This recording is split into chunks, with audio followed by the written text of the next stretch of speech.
বিড়ি খাইতে খাইতে 60 বছর বয়স এখনো বিড়ি সিগারেট খান। এই বিড়ি খাইতে খাইতে আপনি গিয়া নবীজির থেকে হাউজে কাউসারের পানি লইয়া লাইবেন আর নবীজি দিয়া লাইবেন। আচ্ছা ঠিক আছে কাকা, আগান না, অসুবিধা কি? চা দোকানে নর্তকীর নাচ দেখেন, চা দোকানে বইয়ে বইয়ে টেলিভিশন দেখেন, আর বিড়ি খান। আমনে নবীজির সুপারিশ নিবেন, হাউজে কাউসারের পানি নিবেন। নবীজি বিষয়টা আমনেরে এত সহজ করে বলে দিয়ে গেছে না? কথা বলেন না কেন?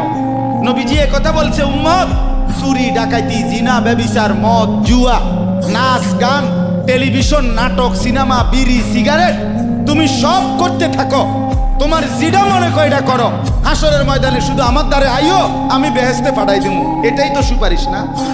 তো আমনে ঘটনা কি, কাহিনীটা কি? তাইলে কি বুঝে বিড়ি খান, কি বুঝে সিগারেট খান, কোন বুঝে দাড়ি কাটেন, কোন বুঝে টেলিভিশনে নর্তকীর নাচ দেখেন? দুনিয়া ভোগ করতেছেন বলে আখিরাতকে বরাবর মনে করছেন নাকি?